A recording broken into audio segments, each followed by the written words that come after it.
আগামী 12 তারিখে আপনারা সবাই সকাল সকাল ভোট কেন্দ্রে যাবেন। সবার মোবাইল প্রস্তুত রাখবেন। একজনের একটা মোবাইল, একটা টিভি স্টেশন ইনশাআল্লাহ ভূমিকা পালন করতে হবে। আপনারা জানেন অনেকভাবেই এই গণতন্ত্রকে রুদ্ধ করার জন্য এই শহীদরা জীবন দিয়েছিল গণতন্ত্রকে রক্ষা করার জন্য, তাদের পথ থেকে সরে আসে বাংলাদেশে গণতন্ত্রকে রুদ্ধ করার জন্য অনেক প্রচেষ্টা চালানো হয়েছে। আমাদের মা বোনদের পেটে লাথি মারা হয়েছে, কাউকে দা দিয়ে কোপ দেওয়া হয়েছে, কারো মাথায় বরফ নিক্ষেপ করা হয়েছে, কারো বোরকা ধরে টান দেওয়া হয়েছে, কাউকে খুন করা হয়েছে। আজকেও আমাদের নির্বাচনী একটি ক্যাম্পে চাপাতি এবং ছুরি দিয়ে 4 জন ভাইকে আহত করে তারা পালিয়ে গিয়েছে। অসংখ্য যন্ত্রণার মধ্য দিয়ে আমরা যাচ্ছি, কিন্তু আমরা সবাই ধৈর্য ধারণ করছি। পুরো বাংলাদেশের মানুষ 12 তারিখের জন্য, 12 তারিখে ইনশাআল্লাহ 11 দলীয় জোটের নেতৃত্বে কোন জামায়াতের সরকার হবে না, এনসিপির সরকার হবে না। বাংলাদেশের 18 কোটি মানুষের 12 তারিখের পরে জনগণের সরকার গঠন হবে বাংলাদেশে। অসংখ্য মানুষ জীবন দিয়েছিল। গতকালকে এক শহীদের জানাজার নামাজ পড়লাম শহীদ মিনারে। তার মাথায় বুলেটের আঘাতে তার গুলি অর্ধেক উড়িয়ে দেওয়া হয়েছিল, তারপর চাপাতি দিয়ে তার মাথায় আঘাত করা হয়েছিল। উনি একজন সিএনজি চালক ছিলেন, তার 3টা বাচ্চা রয়েছে। তার ওয়াইফের সাথে কথা বললাম, বলল আমি বাচ্চাকে জবাব দিতে পারি না। বাচ্চা যখন আমার কাছে এসে বলে আমি আব্বা কই, আমি আব্বুকে একটু দেখতে চাই, তার দিকে সে তাকিয়ে কান্না করে দেয়। তার আব্বুকে সে দেখাতে পারে নাই। থাইল্যান্ডে 64 জন এখনো মৃত্যুর সাথে পাঞ্জা লড়ছে শুধু একটি দেশে, যারা গণ অভ্যুত্থানে আমাদের জন্য জীবন দিয়ে গিয়েছিল, একটি গণতান্ত্রিক বাংলাদেশের জন্য, যেখানে আপনার সন্তান নিরাপদ থাকবে, আপনার সন্তান ভালো শিক্ষা ব্যবস্থা পাবে, আপনার আব্বু আম্মু ভালো একটি স্বাস্থ্য ব্যবস্থা পাবে, আপনার পকেটে টাকা আসবে।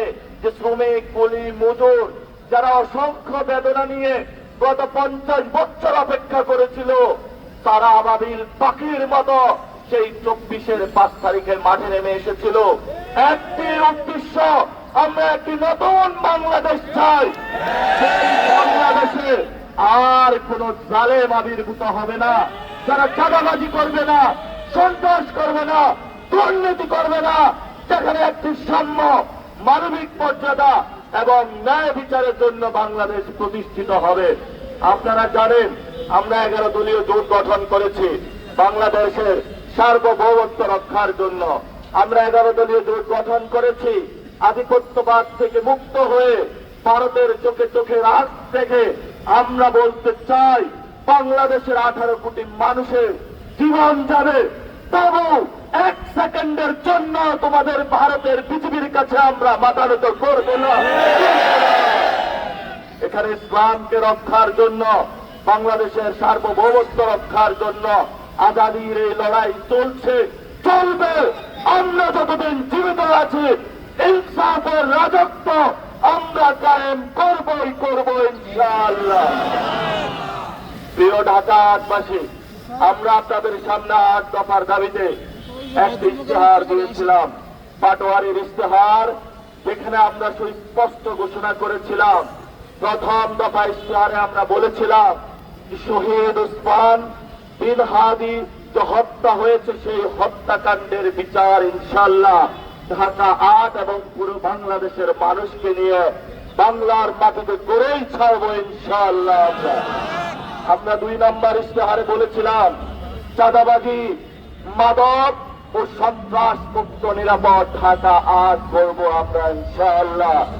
আমরা 3 নম্বরে বলেছিলাম সর্বজনীন স্বাস্থ্য ব্যবস্থা, আপনাদের প্রত্যেকের বাসার দরজায় দরজায়, মায়েদের কাছে, প্রসূতি মায়েদের কাছে, বাচ্চাদের কাছে, আপনার অসুস্থ বাবার কাছে, আপনার অসুস্থ মায়ের কাছে বিনামূল্যে কিছু কিছু জায়গায় এবং কম টাকায় আমরা পৌঁছে দেবার চেষ্টা করব ইনশাআল্লাহ। আমরা আরো আপনাদের সাথে প্রতিজ্ঞাবদ্ধ হয়েছিলাম ঢাকা আটে একটি বৈষম্যহীন মানসম্মত ও নিরাপদ শিক্ষা ব্যবস্থা আমরা তৈরি করব। আপনারা জানেন এখানে বুয়েট মেডিকেল ঢাকা ইউনিভার্সিটি থেকে অসংখ্য মানুষ অসংখ্য শিক্ষার্থী রয়েছে।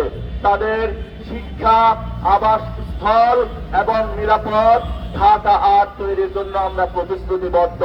বিকারুন্নেসা আইডিয়াল কলেজ সহ বিভিন্ন স্কুলে ভর্তি বাণিজ্য হয়, আমরা ইনশাআল্লাহ সেগুলো বন্ধ করে আপনাদের সন্তানকে সুচিকিৎসা এবং সুশিক্ষিত নাগরিক গড়ে তুলে নতুন বাংলাদেশ ইনশাআল্লাহ গঠন করব।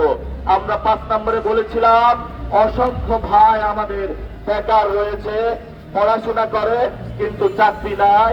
বৈষম্য বিরোধী যে ছাত্র আন্দোলন হয়েছিল আমাদের কিন্তু কোটা আন্দোলন থেকে শুরু হয়েছিল চাকরির দাবিতে।